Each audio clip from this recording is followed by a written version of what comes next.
Ada Sayyid Kamal Al-Haidari, itu ulama dari Najaf, Irak, tapi jadi ayatullah, jadi ulama marja yang lebih cerdas dari Ayatullah Ali Khamenei yang hari ini.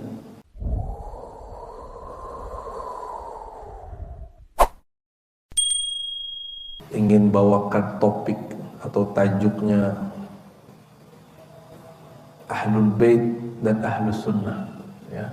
Ahlul Bait dan Ahlus Sunnah. Sejauh apa hubungan keluarga Sayyidina Muhammad sallallahu alaihi wasallam dan kisah yang terjadi pada tragedi Karbala 10 Muharram dengan akidah Ahlus Sunnah, pandangan ulama Ahlus Sunnah.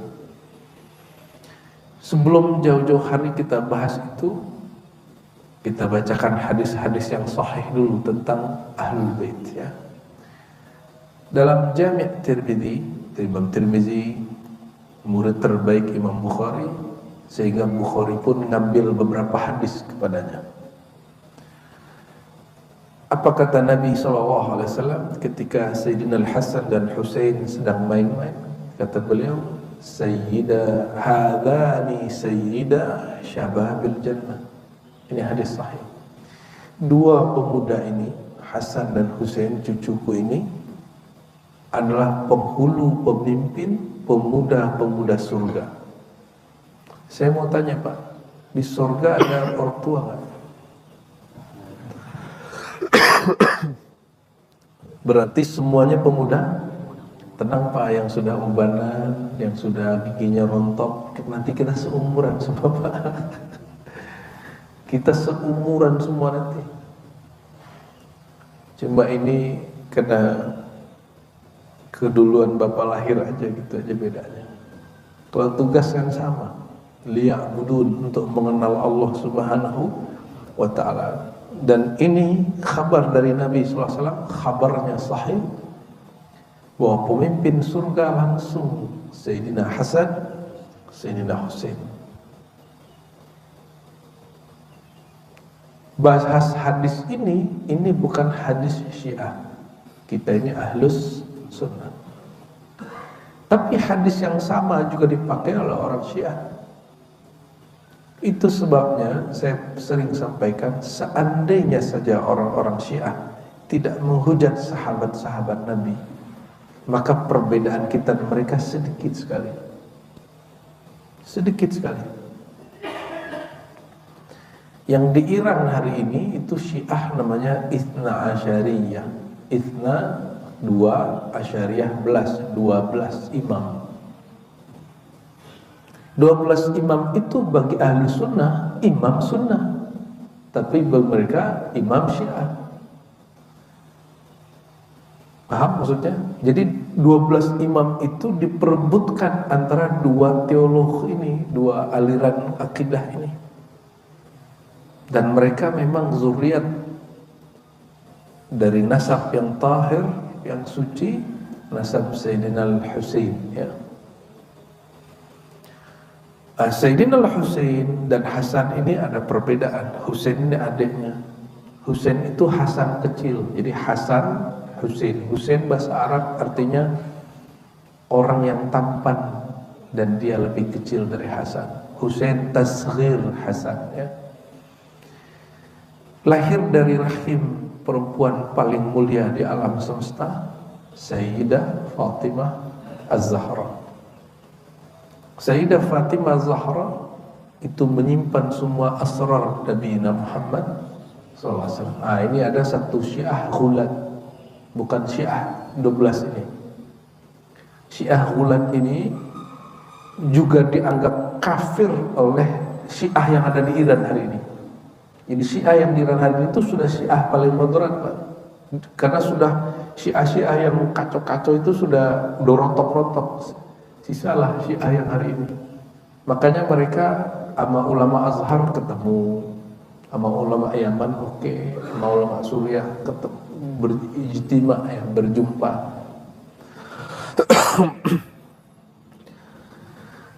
Ada sekelompok Syiah yang menggunakan, dan itu ada di riwayat mereka, tapi riwayatnya semuanya palsu. bahwa Sayyidah Fatimah menerima mushaf dari Nabi yang bukan mushaf Al-Quran.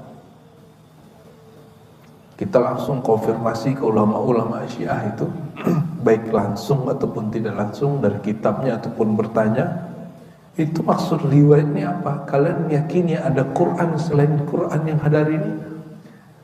Nah, yang paling menarik ada Sayyid Kamal Al-Haidari, itu ulama dari Najaf, Irak, tapi jadi ayatullah, jadi ulama marja yang lebih cerdas dari Ayatullah Ali Khamenei yang hari ini. Ya, kalau keilmuan mungkin dia termasuk mujtahid dan mujaddid di kalangan Syiah, karena beliau tidak ada kebencian kepada Ahlus Sunnah, bahkan dia mengkritisi ajaran-ajaran utamanya Syiah. Makanya dia sudah dikafirkan sebagai Syiah, tapi juga menanggung mulu masuk Ahlus Sunnah. Apa penjelasan dia? Semua riwayat mengenai bahwa Sayyidah Fatimah mendapatkan mushaf selain mushaf Al-Quran, itu riwayatnya tidak seperti yang dibayangkan, karena ada di Al-Kulaini. Jadi mereka punya kitab seperti kita Sahih Bukhari, mereka punya Al-Kafi, ada Biharul Anwar, ada banyak lagi. Di salah satu riwayat yang dia kemudian sitir di situ, ternyata yang disebut mushaf di situ bukan mushaf Quran, tapi ada beberapa amalan-amalan Rasulullah tentang akhir zaman yang kisahnya, penjelasannya sangat tebal, sangat panjang, lebih tebal dari Quran yang dikumpulkan Sayyidina Utsman radhiyallahu taala anhu. Jadi isinya apa? Mushaf Fatimah itu bukan Quran, tapi lembaran tentang kejadian akhir zaman, mulai dari meninggal beliau sampai nanti Imam Mahdi. Siapa yang mati, siapa yang hidup, kejadian ini, kejadian itu, termasuk kematian tragis pada cucu beliau Sayyidina Al-Husain. Satu kali Sayyidina Muhammad SAW dalam hadis Imam Ahlu Sunnah, kitab Musnad Ahmad, Imam Ahmad bin Hanbal, murid Imam Syafi'i, guru Imam Bukhari, punya kitab judulnya apa? Musnad. Musnad itu hadis yang diriwayatkan, dikompilasi, dikumpulkan berdasarkan nama sahabat. Abu Bakar, kumpulan hadis Abu Bakar. Saya sangat merekomendasikan Bapak Ibu punya kitab ini, itu tebal segini tebalnya. Jadi Bapak Ibu ini kalau mau cari hadis Abu Bakar apa aja, ntar tinggal lihat Musnad Abu Bakar. Umar apa aja, nanti Musnad. Nanti sampai kepada Utsman, Ali, Hasan, Husain, nanti ketemu ya.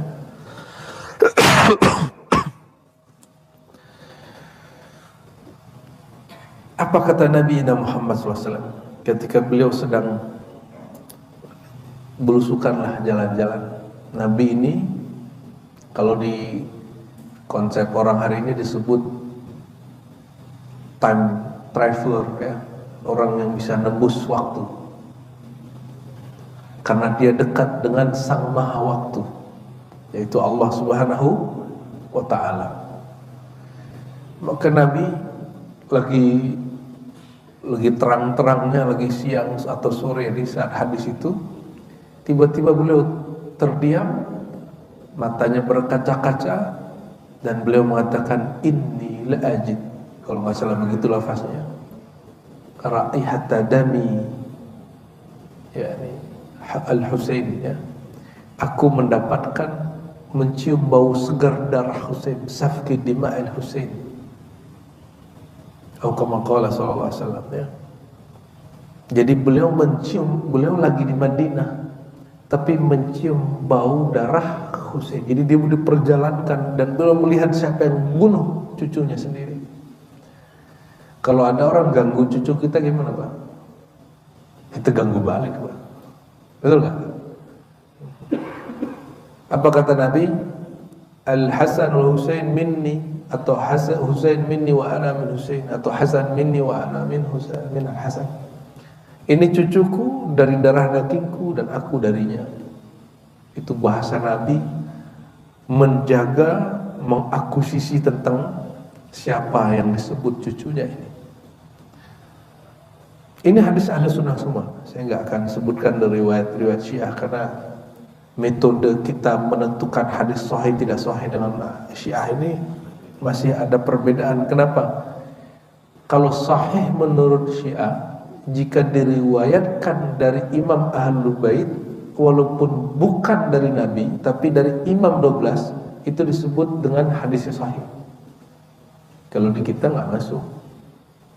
Bagi kita, walaupun dari Sayyidina Ali, walaupun dari Hasan Hussein, jika riwayat kepada beliaunya tidak valid, informannya nggak valid, hadisnya batil.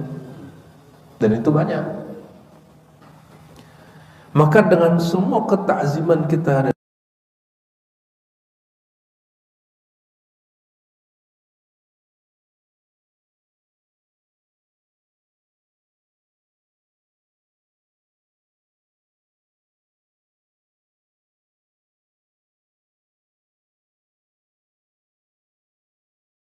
fisik, sahabat bertengkar, Pak. Ini pertengkaran pertama terhebat di kalangan orang-orang yang dijamin masuk surga. Pecahlah dua partai, partai Muhajirin, Ansar. Orang Ansar sudah pilih pemimpinnya, amirnya.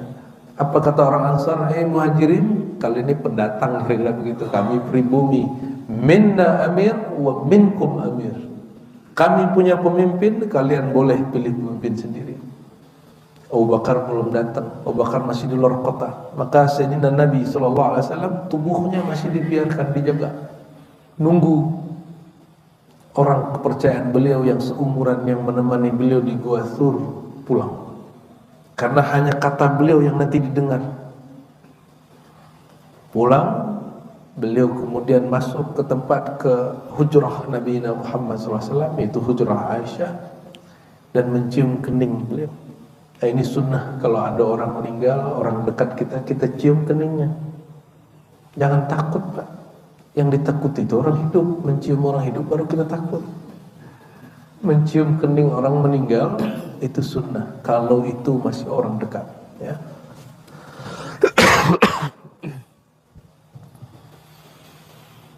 Lalu Sayyidina Abu Bakar Siddiq dapat kabar bahwa para sahabat sudah bertengkar masalah politik. Baru saja beliau meninggal, orang-orang dijamin masuk surga, urusan politik sudah begini.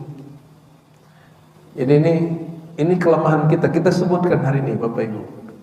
Kelemahan semua umat, termasuk umat Islam, bukan pada imannya, bukan pada ilmunya, bukan pada zikir tahajudnya, bukan pada dermawannya. Ini masjid bagus-bagus, tanda orang sini dermawan, karpetnya tebal terus, ya.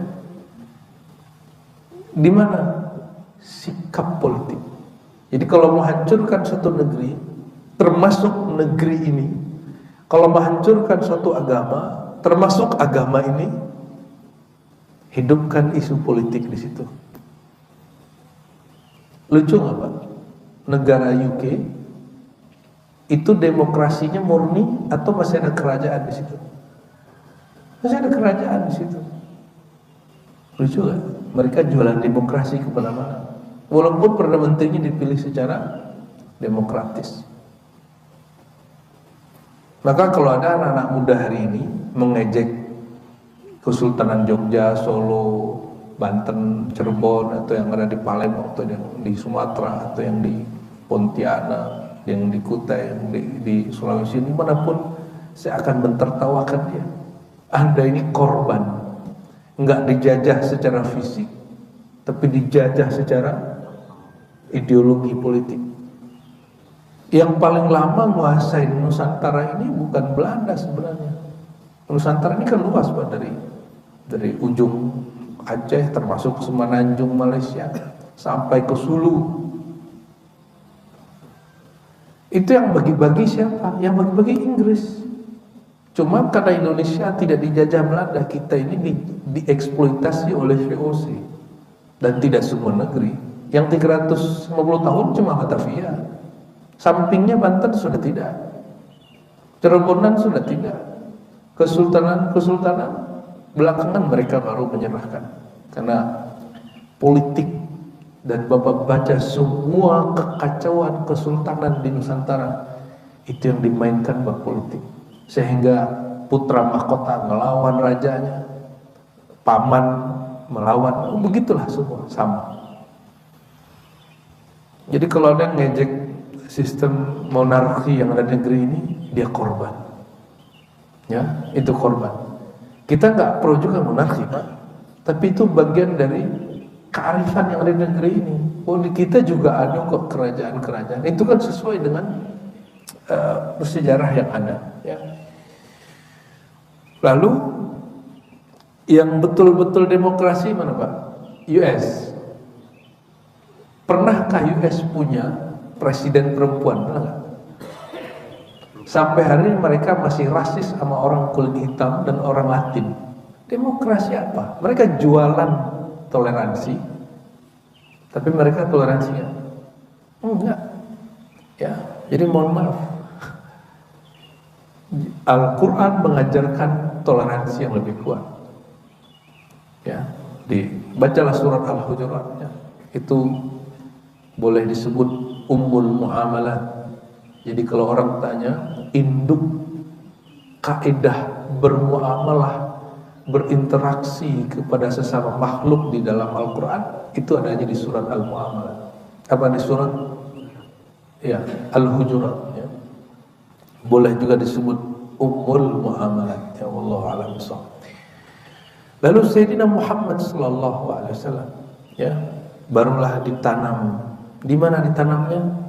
Beliau waktu hidup pernah mengatakan, al-anbiya dufinu haitsu ma matu. Para nabi itu ditanam, dikuburkan di mana mereka berpulang. Maka di mana beliau berpulang, menghembuskan nafas terakhir? Di kamar Sayyidah Aisyah. Itu bolak-balik Sayyidah Fatimah masuk ke kamar Sayyidah Aisyah. Kalau Sayyidah Fatimah udah masuk, Aisyah keluar. Sayyidah Aisyah tahu diri, putri baginda punya rahasia sendiri, keluar dia. Tapi diintip, dilihat Sayyidah Fatimah nangis, habis nangis senyum, tapi nggak kedengaran suaranya. Keluar-keluar ditanya oleh Sayyidah Aisyah, wahai Fatimah, apa gerangan yang kalian bicarakan? Hadis Sahih Bukhari ini. Lalu kata Sayyidah Fatimah, la ufsi sirra Rasulillah. Aku tidak akan bagikan sir Nabi sampai datang satu saat nanti. Nunggu Nabi berpulang dulu.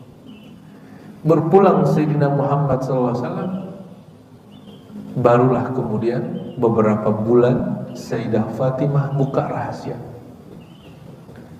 Tahu nggak rahasianya, Pak? Ini Bapak Ibu, ini kalau dikabarkan begini mustahil senyum, pasti tambah nangis. Melihat orang tua kita nangis kan, Pak? Melihat orang tua kita sakarat, kita nangis. Tapi berbisik Nabi Muhammad SAW, wahai Fatimah, ya, kenapa engkau nangis? Setelah aku berpulang, engkau yang pertama nyusul. Dikabarin gitu nangis, mas senang, Pak. Kalau kita nangis ya, kalau Sayyidah Fatimah senyum dia. Maka waktu ditanam Sayyidina Muhammad SAW dikubur, kalau kita ngubur tanahnya diinjak-injak kan, supaya padat. Masih kebayang saya sendiri menginjak-injak tanah waktu menanam ayahanda saya. Itu Sayyidah Fatimah, karena perempuan kan nggak boleh melakukan itu. Dia panggil ayahandanya yang sudah wafat, ya abata, ya abati, wahai ayahanda. Betapa teganya itu perasaannya. Itu orang-orang nginjak engkau. Itu cuma dalam bahasa syair kesedihan. Bukan berarti mereka Sayyidah Fatimah sedang menyalahkan sahabat-sahabat. Ya abta, ini dalil kalau kita ziarah, kita menanam orang kuburan, kita boleh manggil dia. Itu enggak syirik, karena tidak ada kaitan dengan menyembah, tidak ada kaitan dengan meyakini ada saingan sekutu bagi Allah. Bapak nih datang ke orang tua yang sudah wafat. Pak Ananda datang, apa kabar di sana? Terus mewek-mewek gitu ya. Panggil, itu sunnah yang dilakukan oleh orang yang memegang rahasia Sayyidina Muhammad SAW. Siapa itu? Sayyidah Fatimah. Nangislah di situ. Ya. Curhat di situ nggak apa-apa. Ziarah kepada yang dikenal lebih diutamakan kepada ziarah kepada yang tidak dikenal. Ziarah yang kita punya hubungan nasab dan sanad, ini dua. Hubungan nasab dan sanad. Orang kalau ziarah tapi nggak ada kaitan nasab dan sanad, itu efeknya kurang. Itu sebabnya ziarah ke orang tua lebih mengena daripada ziarah ke wali. Kenapa? Ziarah ke wali niatnya jalan-jalan. Oleh karena itu, kami kalau buat paket ziarah, Bapak Ibu, itu bukan paket bisnis, itu niatnya mengedukasi orang supaya mengenal si wali dan silsilah ilmu kita ke si wali. Kita belum lama ini ya, tahun lalu, 2 tahun lalu, bikin rihlah silsilah zikir kepada ulama Uzbek. Di sana juga 9 bahkan 12. Itu beriringan, guru, murid sampai generasi ke-9. Hanya di dalam satu kota bernama Bukhara, kampung Imam Bukhari. Kita ziarah di situ sembari mengisahkan, menceritakan biografi beliau. Karena yang berziarah ini mengenal, ini silsilah zikir kami dari sini. Ini kakek ayahanda rohani kami. Karena kita kisahkan siapa mereka, siapapun yang berziarah mereka tersentuh. Lebih mudah nangisnya. Barulah masuk hadis Nabi, zurul qubur fa innaha tuzakkirul maut. Ziarahilah kubur, itu mengingatkan kepada kematian. Baru diajak zikir nangis. Nah, itu nikmatnya. Ya, semoga nih bulan-bulan Oktober atau November atau Desember nanti aman daerah Timur Tengah, kita mau buat ziarah Sultan Al-Aulia Syekh Abdul Qadir Al-Jilani. Rencana itu silsilah zikir jahar. Jadi kami dapat zikir jahar, la ilaha illallah, itu jalurnya Baghdad.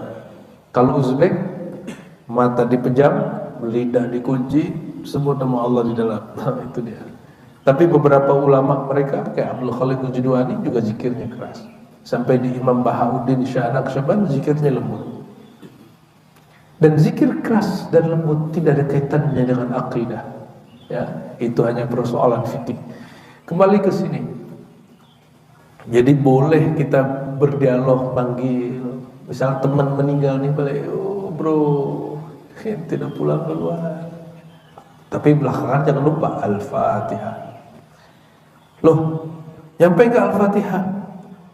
Gimana nggak nyampe? Al-Fatihah itu doa tertinggi. Kenapa? Sayyidina Muhammad SAW mengatakan afdalud doa Alhamdulillah. Doa tertinggi itu Alhamdulillah. Di dalam hadis jika disebut Alhamdulillah maknanya dua. Pertama puji syukur, yang kedua surat Al-Fatihah. Maka ketika orang berkirim doa dengan Al-Fatihah, itu doa paling tinggi. Ya. Allahumma sholli ala Muhammad.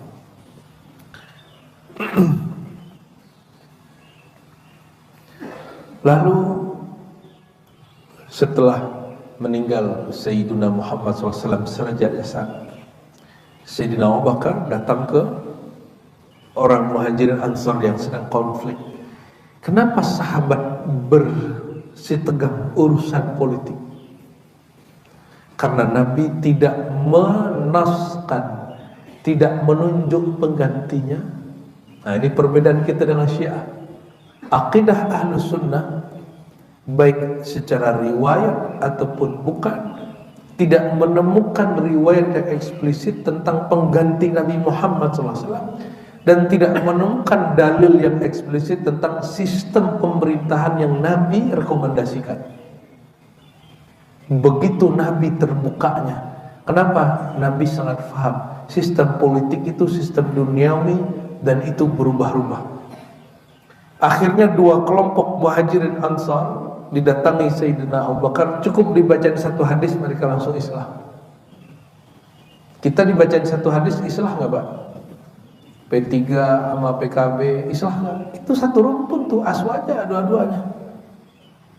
PKB Partai Umat, PKB apa? PKS sama apa?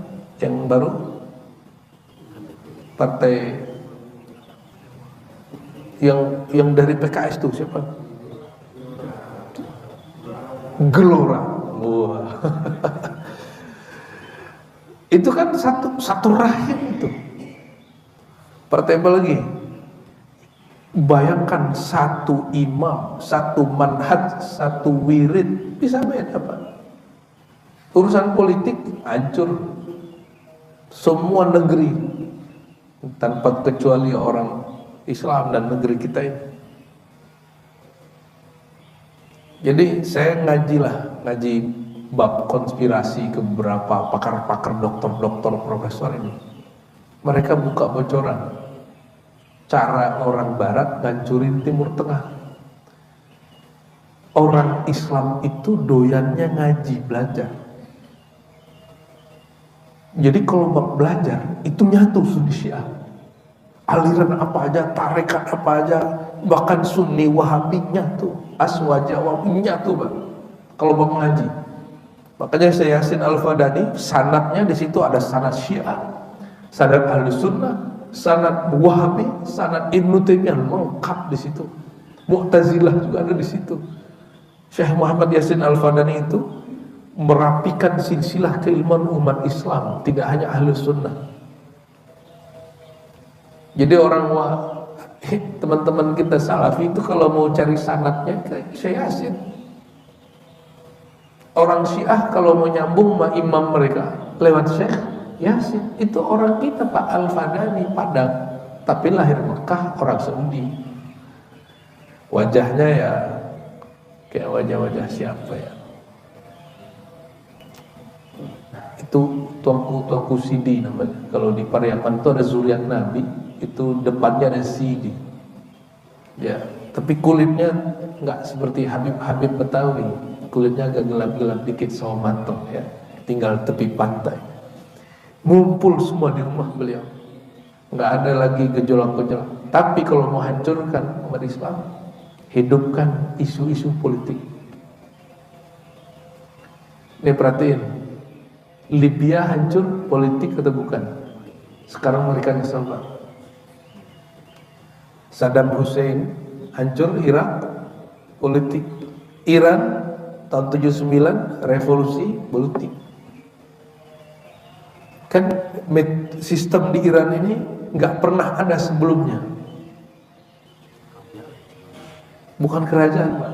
Iran yang sekarang namanya Wilayatul Faqih. Jadi Ali Khamenei ini lebih tinggi dari presiden. Presidennya datang ke pelosok, mati Pak, naik pesawat mati. Begitu tidak aman jadi presiden di Iran.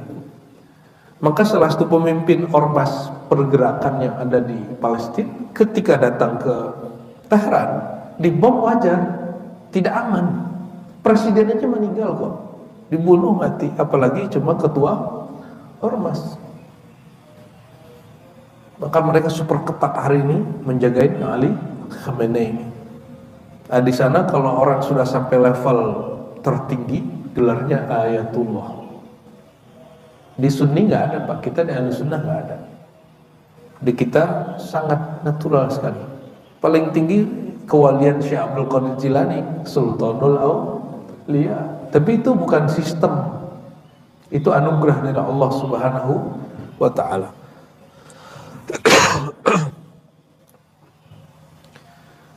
Meninggal Nabi, pecah sahabat, dibacain hadis sama Abu Bakar, selesai. Itu Abu Bakar langsung dipilih. Inilah sistem pemilihan langsung dalam Islam. Kata Abu Bakar, jangan pilih aku, ada Umar yang lebih seger. Kata Umar, kalau ente masih hidup, ane belum boleh naik. Seakan-akan Umar nerima, tapi nanti setelah engkau. Karena Abu Bakar itu gurunya Umar. Sayyidina Umar itu tidak hanya ngaji dengan Nabi Muhammad SAW. Kalau dia gak paham, Abu Bakar yang lurusin. Dan itu sering kejadian. Banyak hal-hal yang Sayyidina Umar tidak paham dan dia ingin protes, itu langsung dicolek ke Abu Bakar, selesai. Itu Sayyidina Abu Bakar Siddiq, jadi boleh disebut mursyidnya Umar. Meninggal Abu Bakar, otomatis naik Umar. Umar, karena dia dalam hadis dikatakan muhaddatsun, yang diajak dialog, diberi ilham oleh Allah. Hadis Sahih Bukhari. Wa in kana min ummati lakana Umar. Jika ada orang diajak dialog oleh Allah, Umarlah dia. Sayyidina Umar kemudian mengasaskan, menumbuhkan, membentuk sistem formatur yang hari ini menjadi, kalau di kita mirip-mirip Dewan Perwakilan Rakyat. Kok Umar bisa mengerti begitu? Sayyidina Umar bolak-balik ke negeri Rum dan dia interaksi dan dia belajar yang dulu disebut Hellenism, pertukaran budaya dan politik. Jadi budaya orang di Yunani sampai ke negeri kita, yang di kita sampai di Yunani. Jadi waktu kita ini masih satu rumpun dengan jirannya, itu orang nikahan di sana, itu tarinya sama kayak tari-tari di Jawa, lagu-lagunya sama, rendangnya sama. Wajar kalau mereka juga iniin ke ya hak ciptanya ya. Ya. Cuma ada gak wajarnya juga. Allahumma sholli ala sayyidina Muhammad. Pemilihan Abu Bakar langsung. Umar apa? Wasiat. Umar menciptakan sistem perwakilan. Suku perwakilannya maju. Meninggal Umar, suku perwakilan ini ngumpul. Perwakilan itu disebut dalam bahasa kita, Dewan Perwakilan itu ahlul halli wal aqdi, yang memutuskan, yang membayar. Jadi itu bukan sistem yang dibikin Rasulullah, yang dibuat baginda, tapi itu ijtihad Sayyidina Umar. Dan ini bukan sistem khilafah yang dimaksud, ini hanyalah salah satu sistem dari khilafah. Udah berapa sistem? Meninggal Nabi, Abu Bakar dipilih langsung, Umar ditunjuk, Umar ke Utsman perwakilan, Utsman ke Ali lanjutan perwakilan dari Umar. Jadi dulu Dewan Perwakilan yang diciptakan Sayyidina Umar itu berkumpul waktu Sayyidina Utsman ditusuk, dibunuh. Bayangkan Bapak Ibu, Sayyidina Utsman ini masih pegang cincin baginda. Ternyata jatuh di sumur, katanya ketemu sama orang, beliau buat cincin baru. Dikirimlah anak Abu Bakar Siddiq namanya Muhammad bin Abu Bakar jadi gubernur di Mesir. Berangkatlah Muhammad dengan panglima perang dia, orang yang jago bersilat, orang yang jago main tombak, jago main panah. Zaman itu udah keren sekali. Di tengah jalan tiba-tiba ada orang bawa kuda. Dulu kan kalau pembawa kuda itu bawa bendera khusus, lalu kecepatan kudanya di atas rata-rata. Itu coba sampai mengejar kafilahnya Sayyidina Muhammad ibn Abi Bakar Siddiq. Isi suratnya apa? Pembatalan pengangkatan Anda. Anda tidak jadi gubernur. Yang ngamuk bukan Muhammad bin Bakar, orang sekitarnya. Pulang orang sekitar Muhammad bin Bakar kepung dan ambil semua pasukan dia, mengepung rumah Utsman 40 hari 40 malam. Itu orang dijamin masuk surga sebagian. Hari ke-40 Sayyidina Utsman lagi baca Quran. Jadi Sayyidina Utsman tuh baca Quran, ditusuk. Ada yang mengatakan lagi sholat, ditusuk, dan itu ditusuknya udah begini Pak, diaduk-aduk di dalam. Itu darahnya sampai muncrat ke mushaf. Maka mushaf Sayyidina Utsman yang sisa Pas dicek masih ada darahnya di lembaran mushafnya. Mengerikan. Tragis urusan politik umat Islam ini. Ya. Ternyata semua urusan politik di negara mana juga tragis. Tapi lebih tragis ini, karena mereka pernah jumpa Sayyidina Muhammad SAW. Meninggal Sayyidina Utsman. Kalau teori konspirasi, jika ada target mati, maka otaknya adalah yang paling diuntungkan. Yang paling diuntungkan secara politik dengan meninggalnya Utsman siapa? Yang diangkat setelahnya. Jadi teori konspirasi itu sudah main, Bapak Ibu. Sayyidina Utsman meninggal, naik Sayyidina Ali. Karena Talha Zubair mundur, malah ikut membayar Ali. Tapi dia kemudian tidak ikut, malah pro Sayyidina Aisyah. Dibaiatlah Sayyidina Ali. Itu musim haji. Kayak kemarin musim haji. Orang sudah berangkat semua, gubernur-gubernur berangkat semua, kecil beberapa gubernur, Muawiyah dan gubernur yang ada di Irak tidak berangkat haji. Selebihnya berangkat haji. Itu gubernur yang diangkat Utsman kebingungan, khalifahnya meninggal. Sekarang khalifah yang baru. Maka mereka berkumpul, mereka bilang, yang bisa nandingin Ali ini cuma satu, yaitu Aisyah. Dan mereka dapat bocoran. Dulu di masa hidup baginda Rasulullah SAW pernah ada konflik antara Sayyidina Ali dan Aisyah. Bapak Ibu, Sayyidah Aisyah itu pernah digosipin selingkuh karena beliau ketinggalan di salah satu safar. Itu waktu itu belum wajib pakai hijab, masih gadis, bukan gadis ya, udah menikah tapi masih sangat muda. Tiba-tiba ada siapa namanya, Safwan ya, dia juga telat, dia kayak orang traveler sendiri, melihat Sayyidah Aisyah sendiri. Jadi Sayyidah Aisyah ini kalungnya jatuh di kemah Rasulullah. Udah jalan, maka beliau keluar. Pas dicari-cari, mungkin sudah ketemu atau tidak, balik ke posisi kemah, sudah nggak ada Rasulullah SAW. Nabi mengira Sayyidah Aisyah masih di dalam kemah. Kemah itu Bapak Ibu adanya di mana? Di atas onta yang punuknya dua itu. Maka Safwan kemudian jalan mengatakan, wahai ibunda, naiklah. Ternyata di Madinah sudah ramai. Semua orang turun, perempuan turun dari kemah yang ada di atas punuk onta. Yang tidak ada adalah onta Sayyidah Aisyah, nggak ada orangnya di dalam. Maka Abdullah bin Ubay, si pembuat berita, jadi dulu kalau ada TV, Abdullah bin Ubay TV, iya, channel YouTube bin Ubay, nggak pantas dia disebut Abdullah.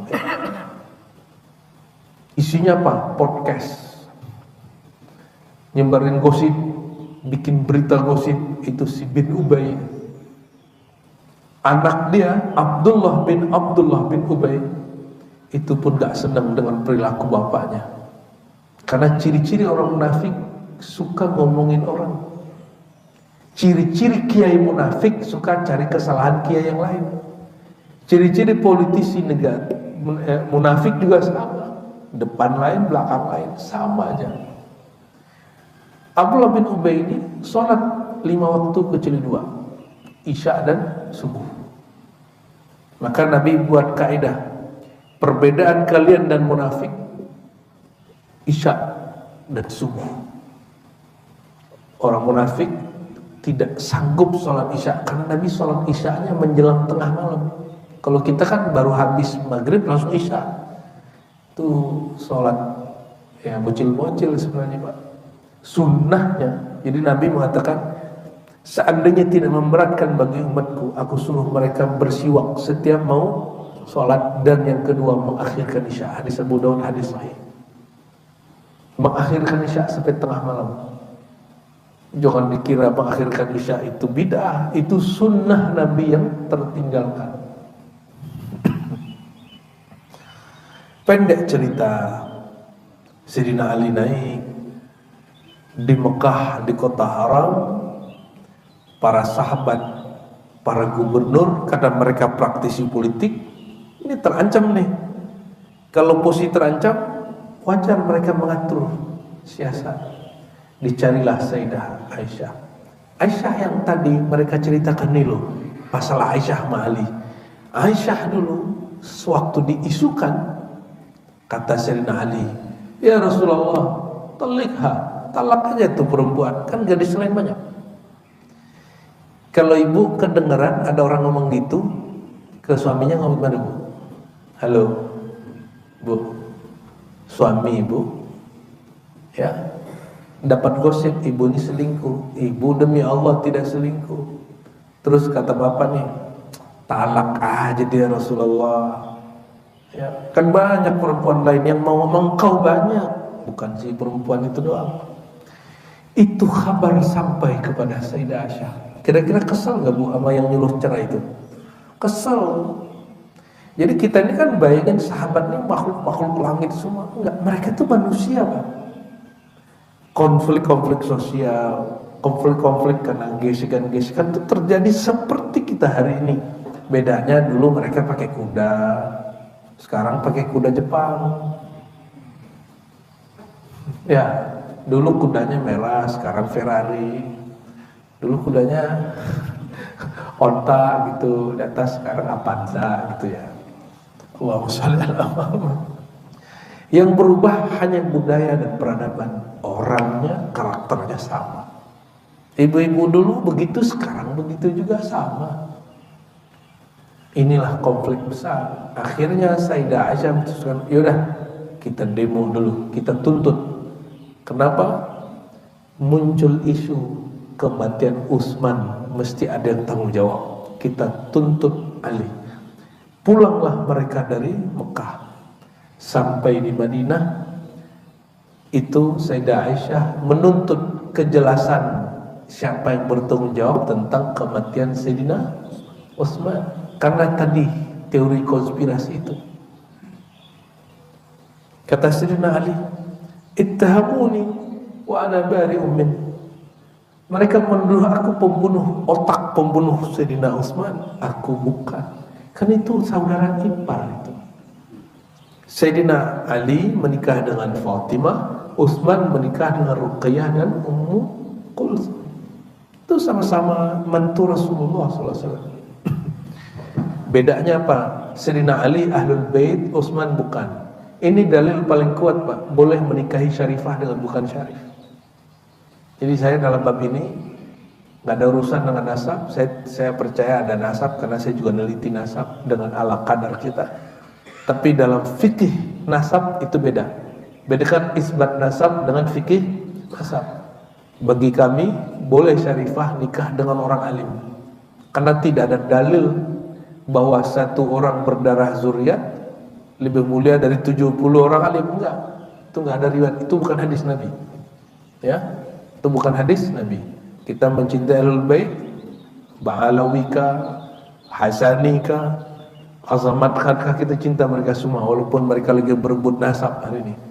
Kita nggak ada urusan dengan perebutan mereka. Ya. Kita cinta dengan semua orang yang berdarah baginda Nabi Muhammad sallallahu alaihi wasallam. Nyambung? Nyambung? Ya, ini materi kuliah saya ini Pak. Saya ringkas di sini. 12 pertemuan kita ringkas di sini beberapa menit lah ya. Setelah itu terjadilah ya kebuntuan. Ali menolak dituduh, kelompok Sayyidah Aisyah ngotot. Ketika Ali dibaiat, tim perwakilan, dewan perwakilan itu ada Thalha dan Zubair. Tapi Thalha Zubair mereka juga yang pertama datang bahwa berita bahwa Ali sudah dibaiat. Makanya kemudian dibuat kelompok menuntut Ali. Thalha Zubair juga orang yang baiat. Jadi itu hanya perbedaan beberapa hari. Thalha Zubair yang tadi membayar Ali kemudian menuntut Ali. Thalha Zubair Bapak Ibu dijamin masuk surga. Salah satu sahabat 10 sahabat dijamin surga. Coba bayangkan, Sayyidina Ali dijamin surga, Talha Zubair, mereka politiknya beda. Berarti perbedaan politik gak ada urusannya dengan kapling surga. Terus kenapa orang kemarin mengatakan ini partai Allah, ini bukan partai Allah? Dia tanggung jawab nanti yang ngomong begitu. Udah tua juga kan? Ya. Jangan sampai pemikiran dia su'ul khotimah.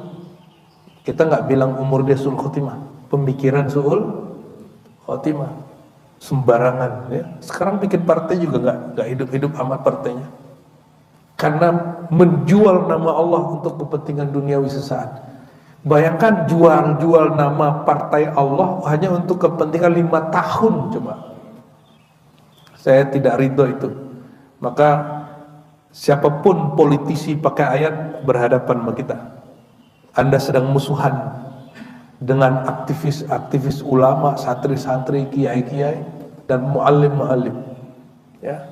Alhamdulillah MUI sudah mulai fatwa dulu kan, haram menggunakan ayat dan hadis untuk kepentingan kampanye. Alhamdulillah, kita bersyukur. Karena buntu sudah sore.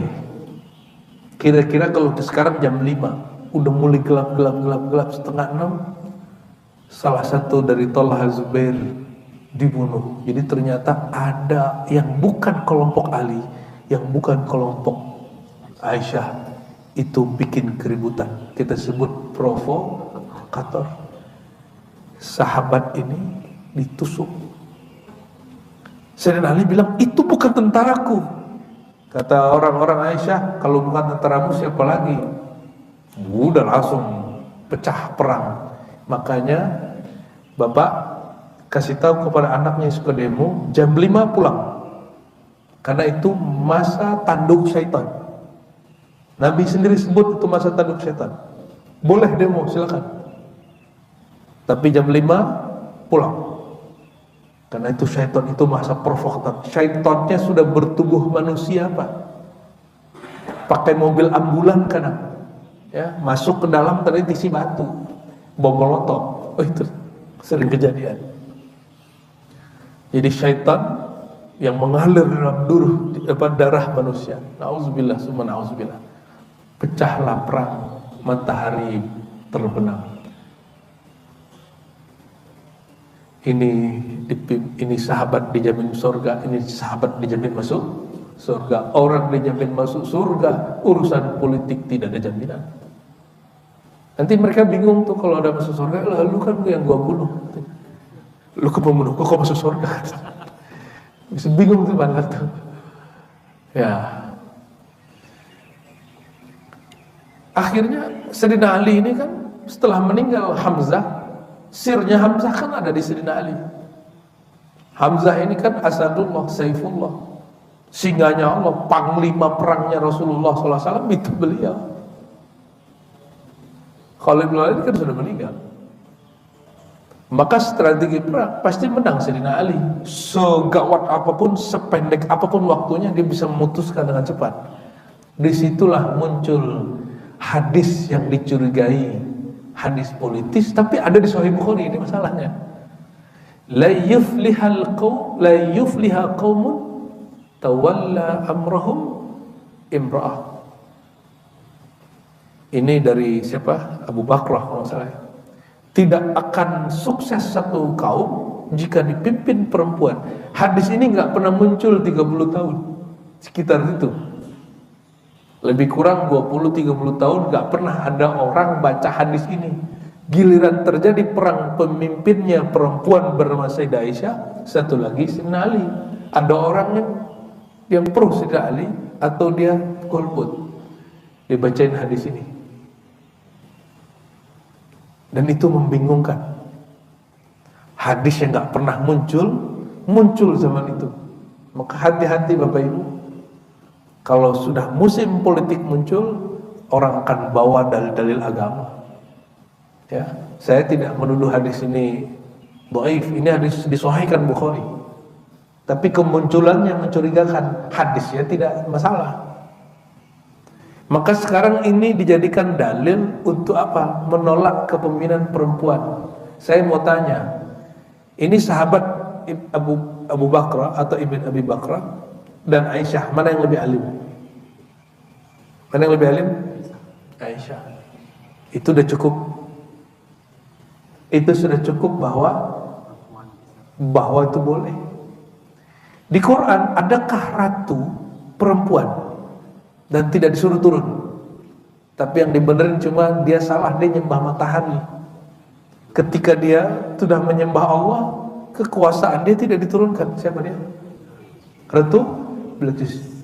Jadi kalau ada hadis menyebutkan perempuan tidak akan pernah sukses jika dia jadi raja, pemimpin, ketemu dengan kisah Sayyidah Bilqis, kira-kira mana yang dipakai?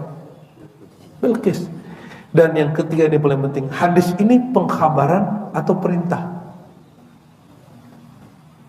Tidak akan beruntung sukses satu kaum dipimpin perempuan. Ini khabar atau perintah? Nabi melarang perempuan atau hanya mengkhabarkan? Nah, ini secara umum. Sekarang kita cek asbabun nuzulnya, asbabul wurudnya. Ternyata kalimat ini muncul. Jadi setelah dicek, ini benar-benar hadis. Tapi kenapa munculnya di musim perang Aisyah dan Ali? Kemunculan di zaman itu perlu dikritisi. Tapi hadisnya memang ada, iya. Hadisnya kapan muncul? Di saat kekuasaan Persia. Jadi rajanya meninggal. Rajanya ini tragis juga, Pak. Dia ngeracuni keluarganya sendiri. Apa dia bunuh keluarganya sendiri? Matilah pamannya, matilah saudaranya, matilah bapaknya, sisa dia. Sisa ada pasal pamannya. Ngeracunin dia. Tapi racun ini bekerja 3 bulan. Setelah 3 bulan mati, dia tidak punya pengganti. Saudaranya udah mati, pamannya udah mati. Dia juga yang bunuh. Yang masih hidup siapa? Putrinya masih kecil. Apa kata Nabi? Tidak akan sukses berjaya negeri kaum dipimpin oleh seorang perempuan. Perempuan itu maksudnya si putri kecil itu. Ini asbabul wurudnya. Jadi kita tidak mengingkari hadis itu sahih. Cuma kita mengkritisi kenapa hadis ini dibacain waktu konflik Aisyah, Ali. Kita harus kritis Pak baca hadis. Karena hadis bukan kalam Allah. Hadis ini kalam yang dinisbatkan ke Nabi dan perlu dikritisi validitasnya. Sahih atau tidak sahih. Indonesia pernah ada presiden perempuan? Ada. Kesultanan Aceh ada Sultanah Sofiyah. Itu muftinya orang 20 tahun di Mekah, Madinah. Namanya Syekh Abdurrauf Al-Fansuri As-Sikili. La yara ba'san bi imaratil mar'ah. Beliau Abdurrauf Sikili tidak mempersoalkan ada sultanah, raja, ratu perempuan. Tidak masalah dia. Jadi seandainya nih keraton Solo, keraton Jogja turun ke perempuan nggak ada masalah sebenarnya. Ya cuma mungkin ada sistem monarki yang kita bukan wilayah kita ya. Nah ini bagian terakhir. Ini bagian terakhir ya. Gak tahu nih panjang atau enggak Pak. Ini hadiah 10 Muharram hari Asyura. Ya. 12 pertemuan, 16 pertemuan saya ringkas menjadi satu pertemuan saja. Ini materi penting dalam kajian teologi dan kaitannya dengan sistem politik. Sayyidina Ali mengalahkan Sayyidah Aisyah. Lalu di riwayat yang di Ahlus Sunnah pakai, Sayyidah Aisyah dijaga oleh Sayyidina Ali, disuruh balik ke, kan dulu nggak ada cadar, adanya tabir. Bagaimana mungkin panglima perang memimpin perang di balik tabir? Itu pasti kalah. Pasti kalah. Sayyidina Ali matanya melek. Maka dihantarkan baik-baik, dikawal baik-baik Ibunda Aisyah pulang ke rumahnya oleh Sayyidina Ali. Jadi tentara-tentara Sayyidina Ali anterin. Lalu Sayyidina Ali naik.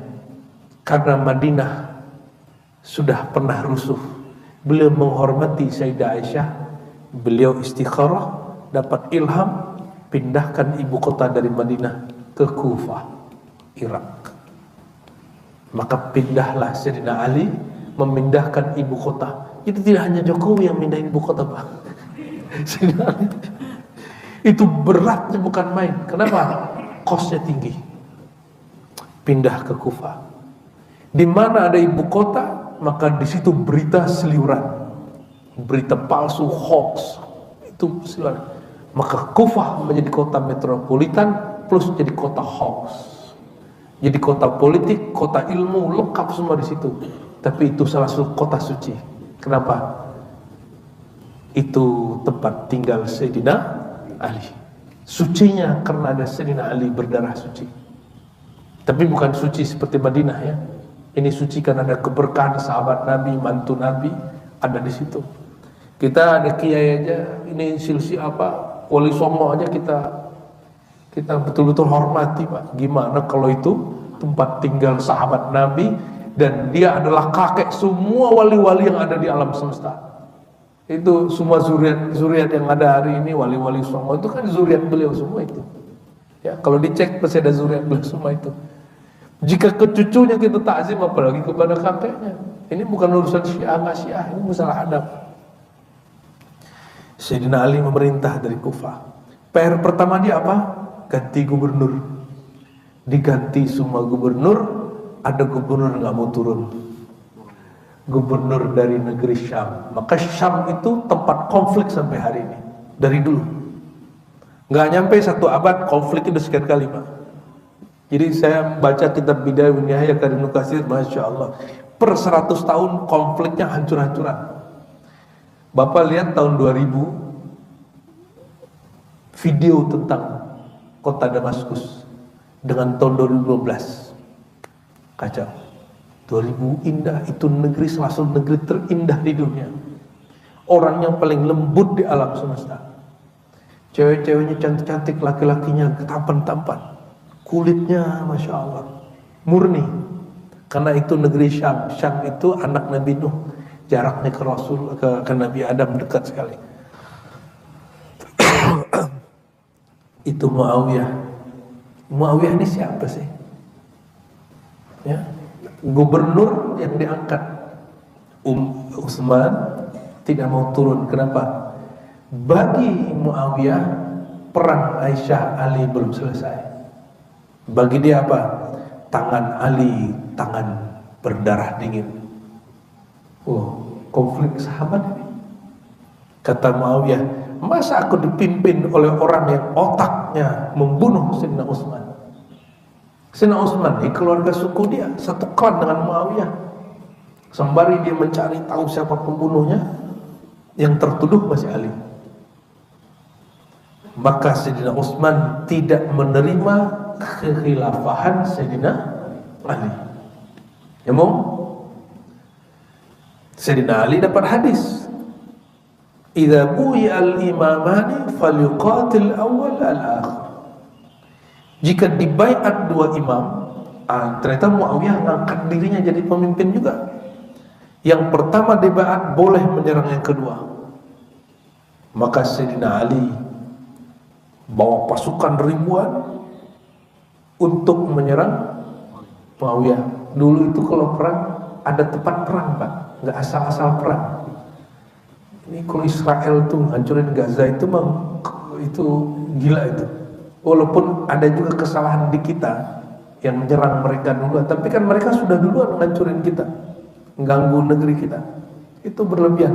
Tidak boleh nyerang wilayah-wilayah tempat penduduk, ramai penduduk.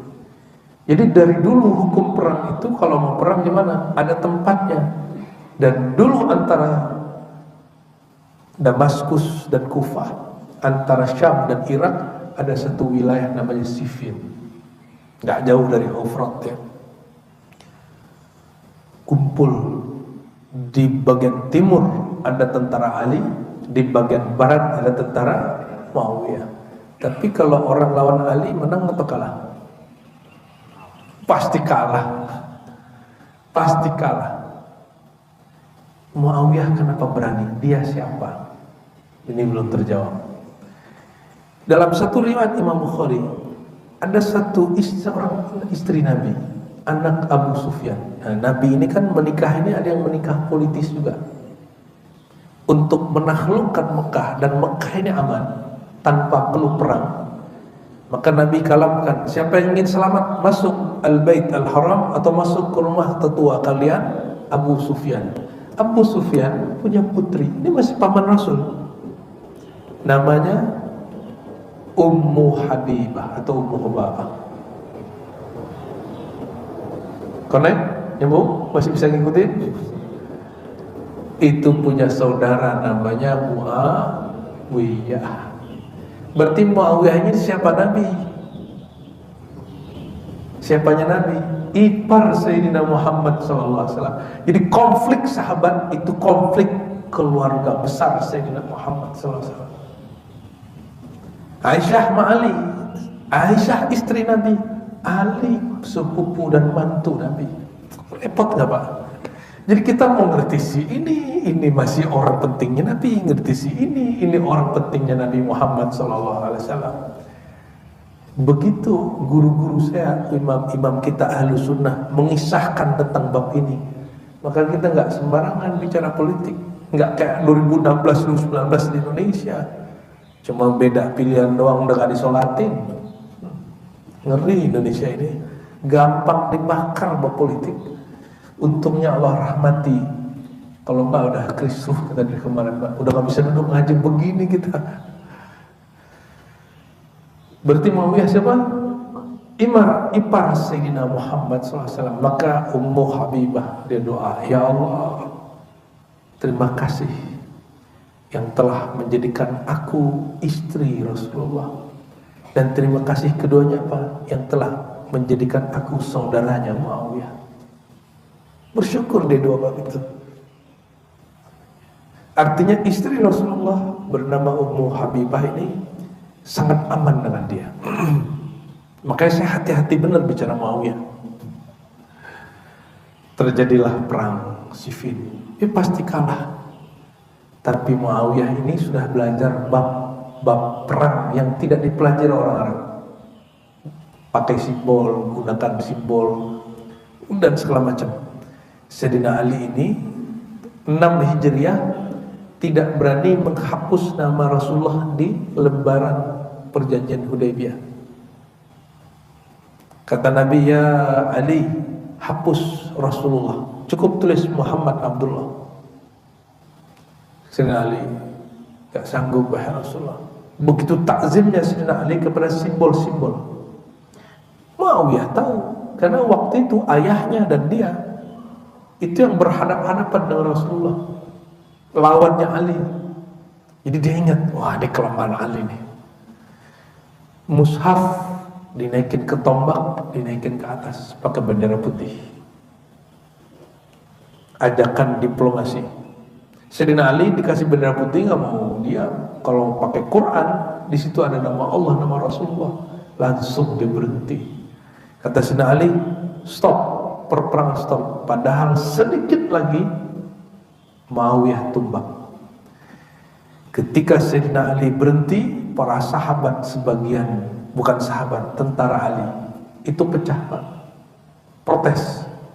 Loh ini nggak bisa ini, Ali ini salah ini. Yang satu lagi, kita ikuti panglima besar kita. Mulai bibit perpecahan muncul di internal Ali. Tiba-tiba Muawiyah kirim diplomasi, Ali pun kirim diplomasi.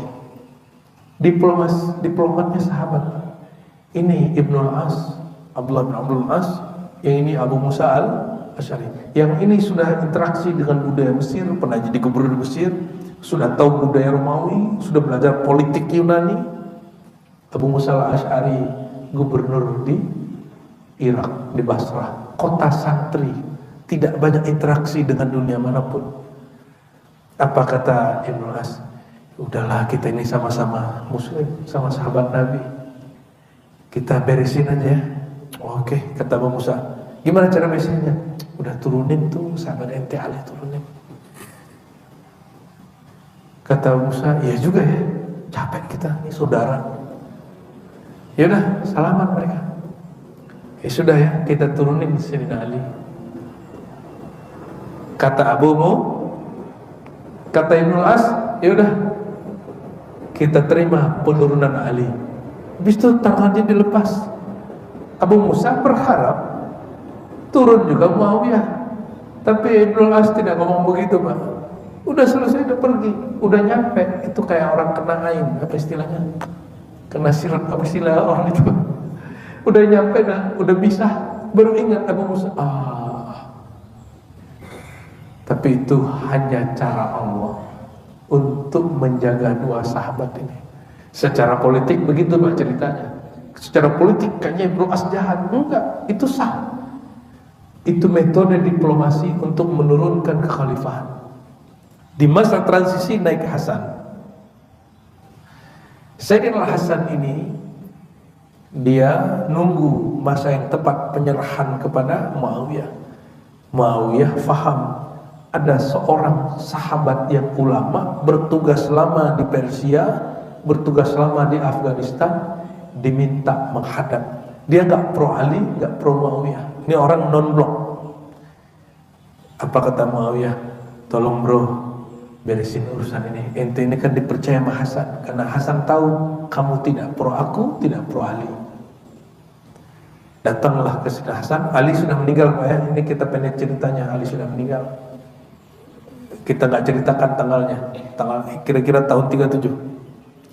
Sayyidina Al-Hasan menerima orang yang sangat zuhud, orang gubernur tapi zuhud.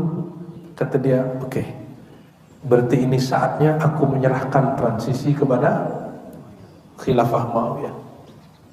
Diserahin. Maka Hasan ikut membaiat Muawiyah. Husain diam.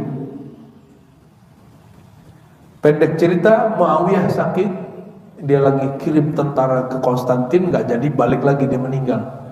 Dia sudah angkat putra mahkota bernama Yazid. Itu tidak pernah ada di sistem kita. Coba Pak, udah berapa sistem? Ini sahabat dijamin masuk surga semua nih. 1 langsung, 2 ditunjuk, 3 perwakilan, 4 perwakilan lagi. Yang ke-5 perang dulu, Aisyah dan Ali. Yang ke-6 diplomasi. Ini yang ke-7, putra mahkota. Inilah awal monarki dalam Islam. Maka khilafah Umayyah, khilafah Abbasiyah sampai Turki Utsmani bukan khilafah. Itu monarki bernama khilafah. Paham ya? Terakhir disebutkan di situ, meninggallah Muawiyah, diangkat Yazid. Datang orang ke Sayyidina Hasan. Hasan, ini nggak benar. Dalam Islam kan tidak ada putra mahkota. Itu sistem monarki dari luar. Engkaulah yang naik. Kan engkau dulu yang mengasih, yang bertanggung jawab memberikan kekhilafahan Ali kepada Muawiyah. Kata Hasan, ukhruj min baiti, keluar dari rumahku, jangan adu domba aku. Dia keluar, malam besok dia pergi ke rumah Husain. Ternyata Hasan sudah ada di belakangnya. Itu orang lari terbirit-birit. Sayyidina Husain sudah dengar ajakannya. Sayyidina Husain sempat emosi. Iya juga ya. Emosi dia disalahfahami Ibnu Taimiyah dan Ibnu Katsir. Dikira Husain punya ambisi politik. Bukan itu Pak. Tapi Husain prihatin dengan sikap yang ada pada Yazid. Yazid itu yashrabul khamr, peminum tua, suka main perempuan. Ya, la yusalli, tidak salat, kecuali suka-suka dia. Begitu di riwayat musuh politiknya Pak. Kalau di riwayat yang pro dia, ya dia sholat dengan minum khamar. Lalu Sayyidina Hasan melihat, oh ini tidak aman kita di Madinah, kita harus pindah ke Mekah. Kalau di Mekah ada isu politik, kita nggak diganggu. Jadi di Mekah itu dulu kayak Singapura Pak. Tapi bukan sama ya. Orang kalau ke sana nggak bisa disentuh politiknya, darahnya aman. rekeningnya aman. Kalau dulu darah, pindahlah ke Mekah. Pindah ke Mekah, Sayyidina Hasan tak lama kemudian meninggal. Datang lagi orang ke Sayyidina Husain. Sayyidina Husain gak tahan. Itu yang datang orang yang dulu ngaku pro Ali di Kufah, ibu kota di zaman Ali. Maka Sayyidina Husain berangkat bawa semua ahlul baitnya. Namanya raja, ada intelnya dan ada intil-intilannya. Ternyata itu ada intelnya. Sampai di satu padang namanya Karbala, itu rombongan Sayyidina Husain yang dijanjikan sudah ada yang membaiat dia di Kufah, dibabat habis oleh panglima, saya nggak boleh sebut Ubaid bin Ziyad. Ubaid bin Ziyad ini jangankan Husain, gubernur sebelumnya dibunuhnya di Mekah. Bunuh orang di kota haram nggak boleh, sama dia boleh. Mungkin ini orang ganas. Ubaid bin Ziyad ini, kalau di ini kan namanya Ubaidullah bin Ziyad. Ini alasan salah satu kiai kita kan, nggak mungkin nasab Alawi ini namanya Ubaidullah karena itu pembunuh Husain. Itu tidak tepat dijadikan teori, ya, itu bukan teori. Ubaidullah atau Ubaid bin Ziyad ini dia punya tentara khusus menyergap Sayyidina Husain dan keluarganya, itu mati dipenggal, kepalanya ditanam di mana, tubuhnya ditanam di mana. Konon yang sekarang di Mesir itu kepalanya Pak. Maka di Mesir ada makam Husain. Di Karbala berserakan itu darah. Darah berserakan. Darah beliau, darah istrinya banyak Pak. Anak-anaknya, tersisa satu yang selamat namanya Ali Zainal Abidin. Ali bin Husain. Itu satu-satunya selamat. Saya nggak tahu dia kok bisa selamat, apa dia nggak ikut, bagaimana? Itu mengerikan itu. Bayangkan pembantaian 1.000-an orang. Makanya itu Karbala disebut Karb wa Bala. Karb itu kerumitan, kesusahan, bala bencana, padang bencana. Bapak bisa bayangkan keluarga kita disembelih orang, kepalanya sama badannya, darah berserakan di mana-mana. Kira-kira kalau ada kakek tahu cucunya dibunuh gitu, sedih kan? Yang paling sedih Sayyidina Muhammad SAW. Jadi kesedihan meninggal Husain itu bukan masalah Syiah dan Sunni. Itu masalah Bapak punya sisi kemanusiaan atau tidak. Itu bukan masalah teologi. Itu masalah apa? Humanity. Namun cara memperingatinya baru masuk kepada budaya dan akidah. Maka 10 Muharram ini ada orang tabut di Pariaman sama Bengkulu di India, itu aliran Syiah. Tapi di Indonesia hanya jadi budaya, Syiahnya sudah hilang, pelakunya Ahlus Sunnah. Oh ya tabut, oh ya Husain, ya Husain, ya Husain, gitu mereka. Makanya orang-orang Syiah, mereka kalau sholat ingin mengambil berkah dari tanah Karbala. Ya, saya dapat hadiah tuh ya, tanah yang udah dikeraskan. Setelah lihat, itu diyakini ada darah Sayyidina Husain di pasir-pasir Karbala itu. Nah, nanti kita kalau ziarah ke sana, kita juga akan ziarah ke tempat Sayyidina Husain. Bukan karena kita Syiah, tapi karena kita cinta Ahlul Bait, Ahlus Sunnah wal Jamaah, ya. Itulah cerita kisah berikut dengan sistem-sistem pemerintahan yang muncul di kalangan umat Islam. Jika disimpulkan dua dalam bab akidah, tidak ada perbedaan antara Sunni dan Syiah dalam mencintai Ahlul Bait. Yang berbeda hanya sikapnya, ya. Maka jangan malu menceritakan Sayyidina Ali, Jangan gengsi menceritakan Fatimah, jangan takut mencintai Hasan Hussein. Itu ajaran Ahlus Sunnah wal Jamaah. Bab yang satu ini saya tutup dengan hadis Muslim, hadis Imam Ahlus Sunnah.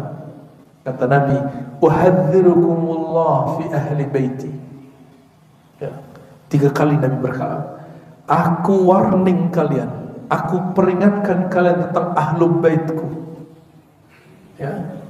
Di hadis kalimat sebelumnya beliau mengatakan, taraktu fikum tsaqalain, aku tinggalkan kamu 2 hal, kitab Allah wa ahla baiti, dan ahlu baitku. Hadis sahihnya begitu Pak. Hadis yang hasannya kitab Allah wa sunnat Rasulullah.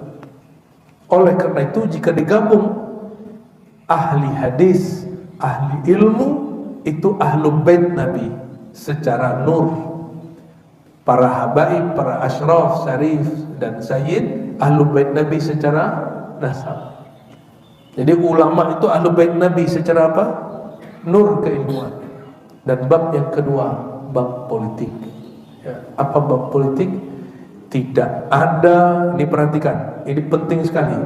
Tidak ada sistem khusus terbatas tertentu yang pernah dikalamkan Nabi tentang pemerintahan Islam. Oleh karenanya pemerintahan Islam sistem inklusif terbuka, boleh pakai sistem apa aja, boleh demokrasi, boleh monarki, sama-sama dari Rum dan Romawi. Ya, monarki dari Rum, demokrasi dari Yunani. Jadi kalau orang melarang pakai demokrasi, larang juga pakai monarki. Ya, sistem syuro itu juga pernah ada di Yunani. Intinya apa? Tidak ada sistem yang suci, tidak ada sistem yang Nabi naskan tentang pemerintahan Islam. Oleh karenanya saya berharap Bapak Ibu semua yang ikut kajian, baik yang hadir ataupun yang tidak hadir, jangan lagi mau dipermainkan mengenai khilafah dalam konteks keterbatasan. Tapi khilafah dalam konteks cita-cita itu boleh saja. Ya, saya tutup dengan satu hadis Nabi SAW. Nabi mengatakan, setelahku khilafah ada khilafah Rasyidin, Al-Mahdiin. Lalu ada khilafah, mereka sudah mulai tidak lagi Rasyid, tapi masih menggigit kitab dan sunnah. Tapi ada masa yang ketiga, mamlakah atau khilafah yang birah, pemerintahan otoriter. Ini zaman kita ini separuhnya begitu. Otoriternya bukan di satu negara, tapi ini sistem di alam. Dan beliau mengatakan akan muncul di akhir khilafah ala minhajin, sebuah pemerintahan yang inspired, ya, diinspirasi manhajnya sesuai dengan minhaj kenabian. Manhaj kenabian, manhaj rohani, bukan manhaj ini Bapak Ibu. Manhaj apa? Rohani. Bukan partisan, partai-partai, bukan demokrasi, bukan monarki. Ditumbuh dari kesadaran spiritual, muncul dari kesadaran rohani. Itulah khilafah Al-Imam Al-Mahdi. Makanya hari ini banyak orang ingin menyongsong itu, dan ada yang kebelanjur merasa jadi imamnya. Ya, semoga kita jika dipanjangkan umur diizinkan berjuang bersamanya.